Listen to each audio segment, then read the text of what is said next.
A paz do Senhor, meus queridos irmãos. É uma alegria estar com você mais uma vez. E hoje eu estou aqui para o comentário da nossa lição da escola dominical da classe dos jovens. A revista dos jovens deste último trimestre de 2016. Quarto trimestre de 2016. E os jovens estarão estudando o tema em espírito e em verdade, a essência da adoração cristã. E essa lição foi comentada pelo pastor Tiago Brasil e nós estaremos juntos meditando um pouco sobre a lição de número 1, que traz como título o real significado da adoração e do louvor. Essa revista terá 13 lições voltadas para esse assunto tão importante e empolgante que é o assunto da adoração e do louvor. É um assunto que, sem dúvida, fala muito aos jovens, porque é um tema que os jovens têm prazer em pensar sobre isso e meditar sobre isso. Todas as nossas igrejas têm seus grupos de jovens, trabalhos de louvor de jovens, então é importante que nós possamos refletir um pouco sobre este assunto. Então, o real significado da adoração e do louvor. Salmo 95, verso 6 diz: Ó vinde, adoremos e prostremo-nos, ajoelhemos diante do Senhor que nos criou. A síntese da lição é: o louvor e a adoração são os atributos que o verdadeiro cristão consagra a Deus. Observe a palavra: verdadeiro cristão consagra a Deus o louvor e a adoração. A adoração e o louvor a Deus só pode partir de alguém que possui um relacionamento correto com Deus. Por isso que eu frisei a palavra verdadeiro na síntese da lição. Verdadeiro cristão. Porque só alguém que possui um relacionamento correto com Deus é que pode efetivamente adorar a Deus. A leitura bíblica, o texto bíblico básico desta lição, está em Marcos capítulo 12, versículos 28 a 34. Esse texto fala de um escriba que se aproximou de Jesus e fez uma pergunta para Jesus. A pergunta dele foi: qual é o primeiro de todos os mandamentos? E daí por diante Jesus responde e o escriba novamente faz uma observação no final. E é esse texto bíblico que nós temos nesta lição. Acerca da resposta de Jesus, do versículo 29 do capítulo 12 do livro de Marcos, Jesus respondeu para aquele escriba: o primeiro de todos os mandamentos é: ouve, Israel, o Senhor nosso Deus é o único Senhor.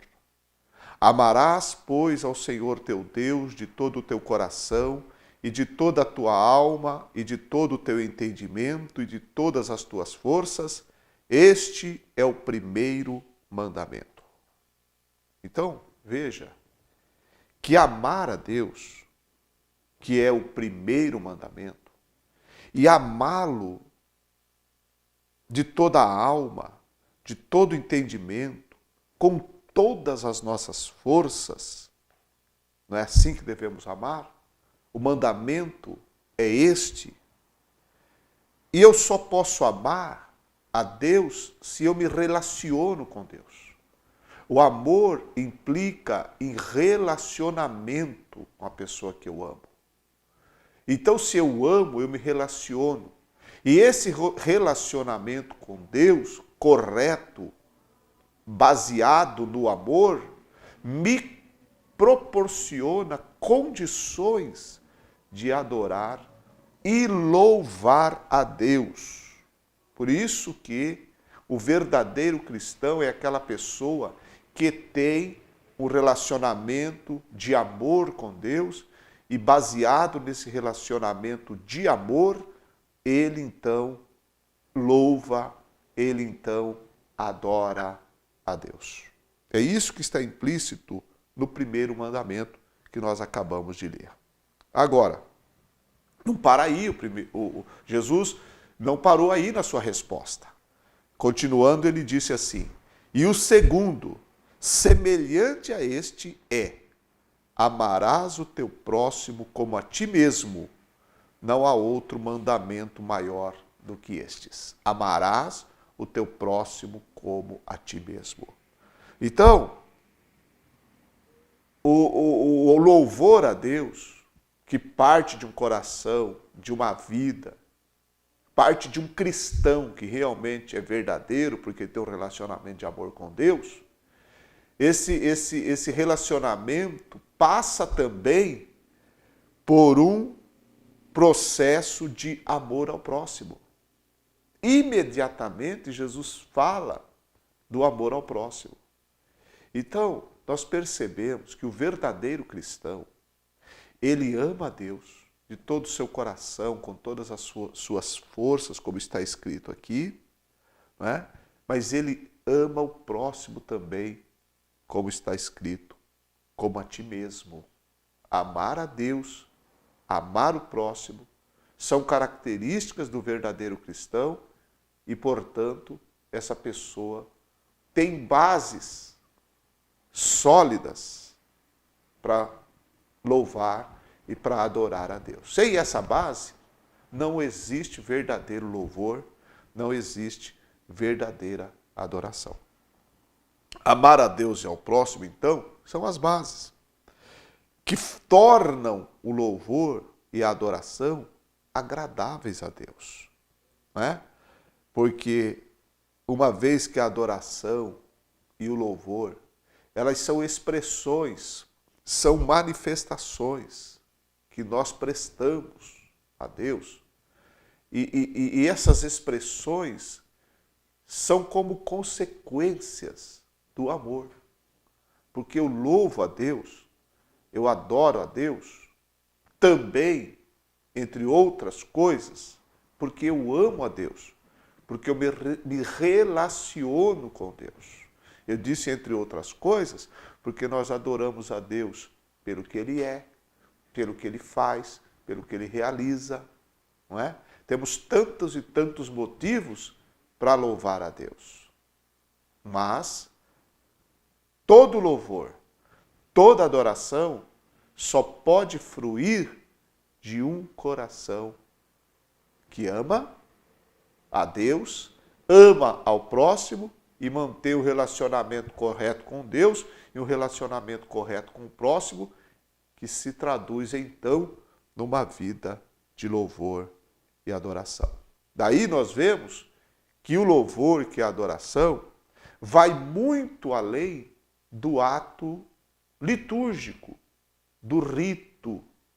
É claro que todos nós temos o nosso momento coletivo nas nossas congregações, nas nossas reuniões, onde nós cantamos, onde nós louvamos, onde nós oramos, onde nós adoramos a Deus.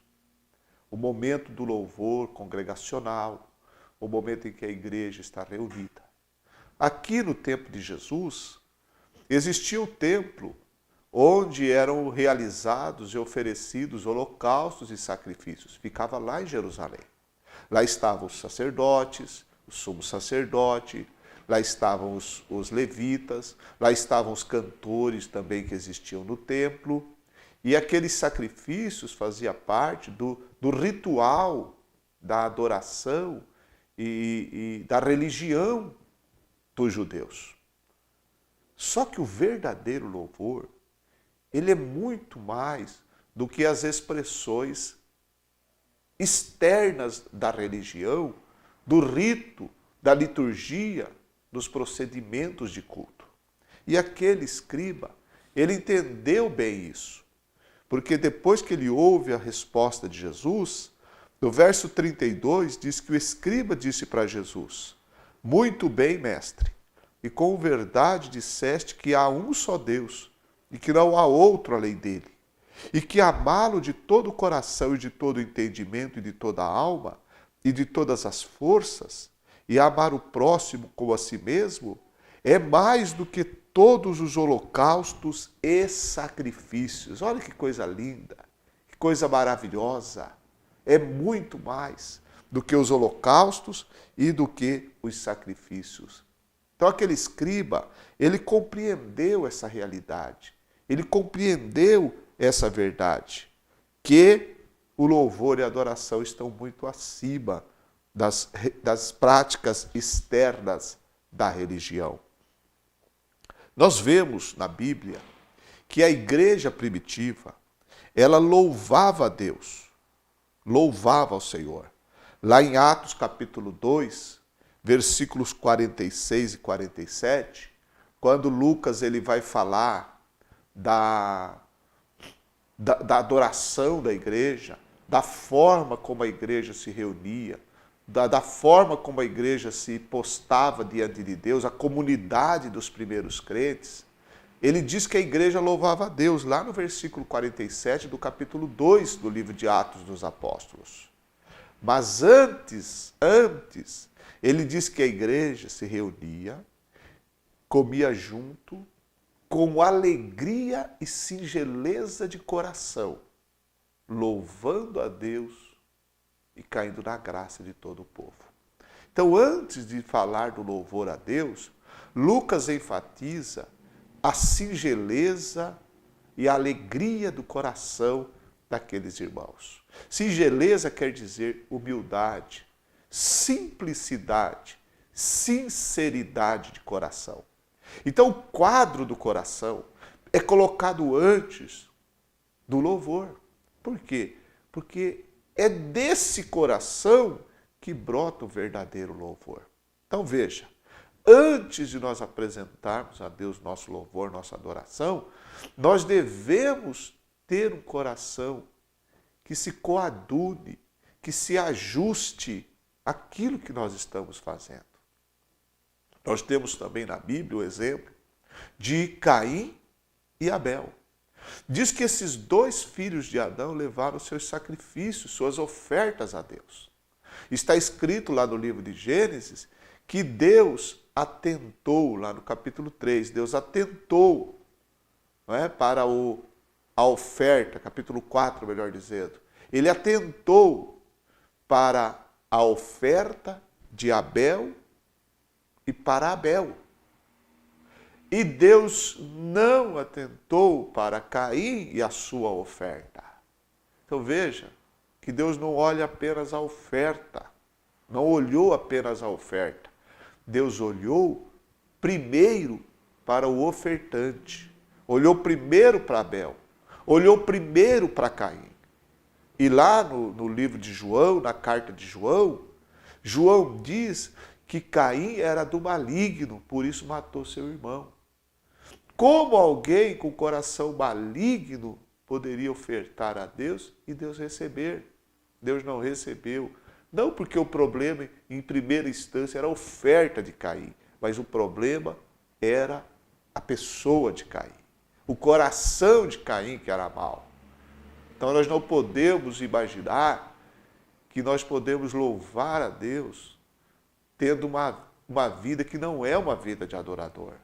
Nós não podemos ter simplesmente expressões de louvor. Nós temos que ter uma vida de louvor, um coração de adorador, para então ofertar a Deus. É isso que a igreja primitiva fazia, era dessa forma que ela vivia. Nós vemos também na Bíblia alguma curiosidade sobre louvor e sobre adoração, é o fato de que na Bíblia nós vemos o louvor e a adoração associados, por exemplo, à súplica. Nós vemos pessoas chegando a Jesus e suplicando para Jesus e adorando a Deus. Lá no capítulo 8, os versos 1 a seguir do Evangelho de Mateus, nós encontramos que Jesus, quando desce do monte, se aproxima dele um leproso. Está escrito lá que aquele leproso se aproximou de Jesus, o adorou e lhe pediu, lhe suplicou: Senhor, se tu queres, tu podes limpar-me.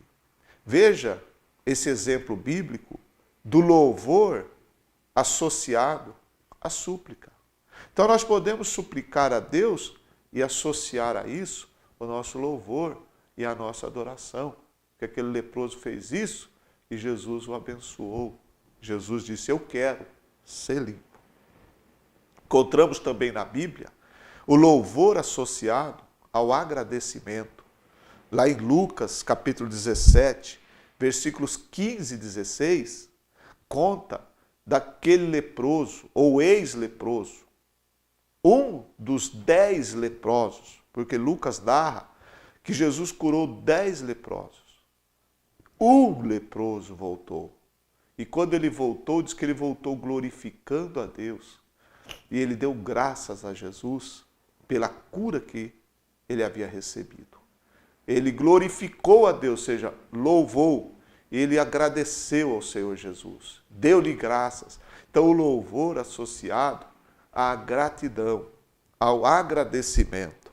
Mas não apenas isso. Mas nós vemos, por exemplo, nos livros dos Salmos, nós vemos o louvor atribuído a Deus pelo que Deus é, pelo que Deus faz, pela grandeza de Deus, pelo reconhecimento de Deus. Eu te louvarei, Senhor, de coração. Cantemos e louvemos ao Senhor, o nosso Rei. Ele é. Então, quando nós reconhecemos a Deus, nós o louvamos. O louvor e a adoração também está associado ao reconhecimento de Deus. Só como referência, Salmo 18, verso 3, Salmo 47, versículo 6. Fala justamente de reconhecer a Deus e louvá-lo, porque reconhecemos. Mas também nós temos na Bíblia o louvor relacionado aos momentos de crise. E como exemplo eu deixo Atos capítulo 16, a passagem que fala de Paulo e Silas em Filipos. Ali naquela cidade, eles foram presos, foram açoitados, foram lançados no cárcere, amarrados, presos no cárcere. Mas diz lá que à meia-noite eles oravam e cantavam louvores a Deus, cantavam hinos a Deus. No momento de crise, no momento de dificuldade, no momento de luta, no momento de sofrimento, cantavam e louvavam a Deus. Então o louvor associado também a momentos de crise, a momentos de sofrimento. A lição diz o seguinte: devemos entender que louvar a Deus, ainda que seja algo feito em um contexto coletivo, é uma atitude que devemos fazer de forma espontânea, por meio da gratidão, quebrantamento e humilhação. É o que eu disse há pouco. Nós nos reunimos, que é a forma coletiva de nós adorarmos a Deus, nas nossas reuniões, nos nossos cultos.